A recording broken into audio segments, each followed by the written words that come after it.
So what's good, YouTube? We're back here for episode number 3 of my San Antonio Spurs series. If you guys missed the last one, go ahead and check it out. A link to the entire series playlist is down in the description below. And we actually played a game against the new super team Knicks because for some reason they're actually cold right now. But looking at it, guys, we are back here for episode number 3.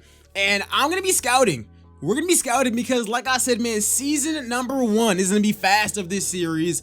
And we're going to be scouting, which means in the next episode, we're going to be going ahead and going through the entire offseason. So if you guys want to see that video, make sure to go ahead and smash that like button. Let's get 190 likes for another episode of this series, guys. And let me know who we should target in the comment section below. But obviously, looking at it, this team has been so weird. We're bad. As I anticipate, in real life, the Spurs are not making any more moves for the rest of this season.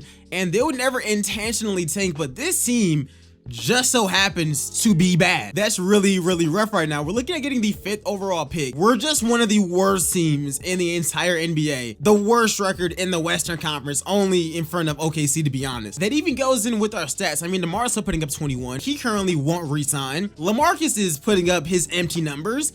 And you know, Devin Vassell has actually been very interesting. Jonathan Murray's been alright. Keldon Johnson's points per game has gone down compared to what it was at the beginning of this season. We're in a very weird place. And that's what I want y'all's help with, is like, what is the future of this team? Currently, this is our lineup. I don't mind how many points DeJounte Murray is averaging because we are going to be developing him and hopefully making him our long-term point guard. But I like Keldon, I like Vassell, but I just think that we need to add some more things to this team. Let me know what you guys think. We also have Trey Jones as well, who's not really played at all. But we have so many guards, so many wing players on this team that we got to figure it out. But guys, looking at it, obviously, I'm going to make this mainly about the NBA draft. And as far as this whole draft goes, let's just look at some of the best players in this draft, and I'll show you guys who I got on my draft board. So the best player in this draft, they're saying it's Evan Mobley, who is a 78 overall, and that's somebody that I actually want on this team. I think having Evan Mobley, he would be perfect. 78 overall, all NBA. At the worst, he's a starter. He's a solid finisher. He can be counted on to make shots around the rim. Hits the 3 with consistency. Great low post scorer. I don't really care about steals for like my big man. But having somebody like him who can be mentored by Tim Duncan will be great for us. And I might even play him at power forward because he's so damn mobile, depending on if we can keep DeMar DeRozan or not, because this guy can play in transition. He's putting up 23 points, 13 boards, 3.5 blocks, and he's doing it all, man. He's doing it all. He's actually decent, especially on defense. Interior, he's a solid rebounder. He's really athletic. His IQ could be a little bit better, but I think that overall, if we can pull up and get Evan Mobley out of USC, that would be perfect for us. And he only has 4 badges, which I really hope that he can get more, but that would be great for us if we were able to get Evan Mobley. Cade Cunningham. Everyone knows Cade's the best player in this draft by far. Best player in this draft by far. 6'8" guard who can do it all. We might even have this man playing point forward for us if we really had to. But obviously, Chris Paul, all NBA. At worst, he's a starter. Gets the job done when trying to post up. If properly utilized, he can help out right away, which means he is the most NBA ready player in this draft. And of course, in San Antonio, that's stuff that they actually look at. It's guys that can instantly, you know, help out this team. He's a great athlete. He's bad at getting steals, which might be a problem for us, but he put up 20 points, 16 assists, 2 steals, and he shot good from all over the field. And he's obviously a really good playmaker. His defense could be better, and that is kind of worrisome. I wouldn't be mad about that. And he also has 5 badges as well, like Giant Slayer, Floor General. Those can come in really handy. Jalen Green, I'm not going to look at him, and we didn't scout him because we did get him in my last series. Don't really want to get him again. But other than that, Jonathan Kuminga, who a lot of you guys want me to actually pick up, All-Star, which is lower than All-NBA, but All-Star, and we have scouted him. He's good at shooting the mid-range, solid body control. He's obviously very athletic, and he's a decent defender as well. He has no stats coming straight out of high school. My only problem with getting Kuminga is that offensively, he's so limited offensively. Now, he could end up being a Kawhi Leonard type player if we were to develop his offense, which I'm not against, and he has 3 badges as well, so getting him wouldn't be the worst thing. depending on where we land in the lottery, because we can develop his offensive scheme, and that would not even be the worst thing for us. Now, Jalen Johnson is somebody who can play anywhere as far as small forward, power forward. We could maybe use this guy in like super small ball lineups as well as a center. He's a good rebounder, and his numbers, he can do it all. He can shoot, he can score, he can rebound, all-star level player. All these guys can help us out a lot. Jalen Suggs would be cool, but I think that he doesn't bring anything else than what we already have on this team.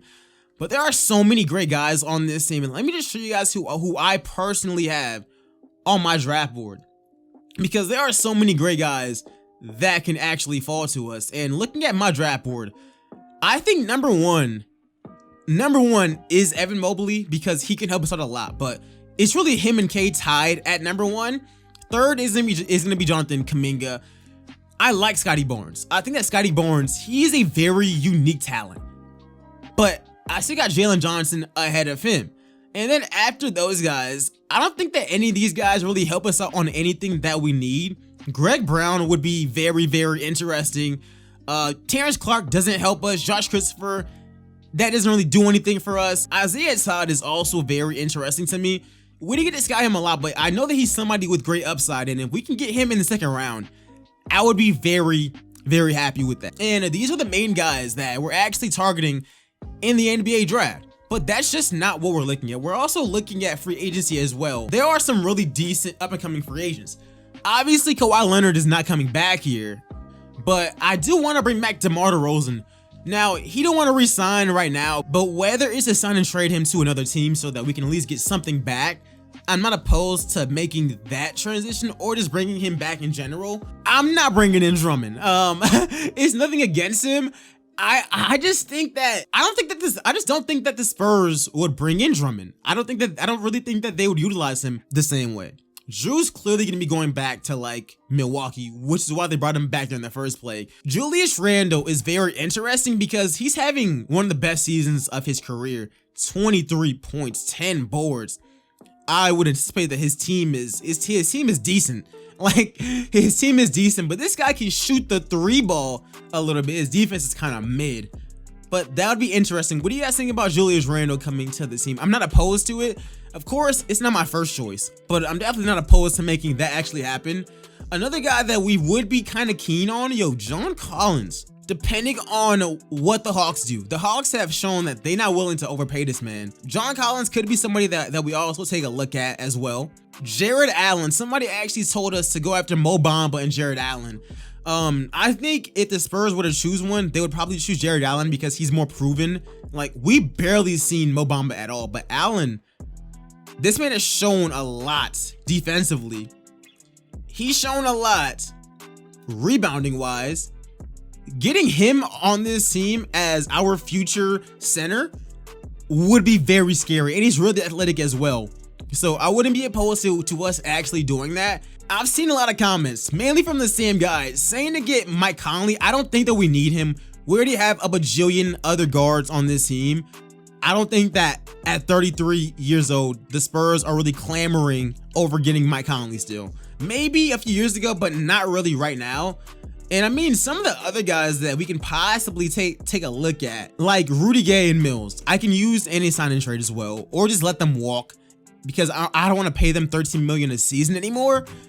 But it really just depends because some of these guys are really good offensively, but I don't think that they would fit in to what San Antonio wants. But Lonzo Ball would be interesting as well, because he's a project. He's definitely a project, but with us having DeJounte Murray, I honestly just don't know. So I really want to hear what you guys think about everything that we talked about in this video, guys. This video was just made to talk about the future of this team and what we're gonna be doing in the next episode, which will be the offseason, man. We have so many things to actually go over, whether it's about who we should draft, depending on where we actually land, who we should target, who we should look at as far as free agency goes. Who do you guys think that we should look at as far as trading goes, and who should we make untouchable on this team? DeJounte Murray to me is not going anywhere because I still like him on this team. I think that we can develop him into a really good player as well. I like Lonnie Walker. We'll see how it goes depending on if he gets another offer. He doesn't really want to come back here. Derek White, I'm more than likely going to be trading him this offseason. Devin Vassell, I like him. I like him a lot. Matter of fact, I'm going to be keeping him on this team. And Keldon Johnson, I like him as well. So those guys, to me, are the real ones that are currently untouchable. I'm not really sold on Poto yet. LaMarcus, I would like him back to be a mentor, but that's really it. And DeMar, I'd like him back as well, but it doesn't look like he wants to come back. So guys, let me know what you guys think in the comment section below. Comment what you guys think our moves should be. And other than that, guys, check out all the other content on this channel. Like, comment, and subscribe. And I'll see you guys in the next one. Peace, y'all.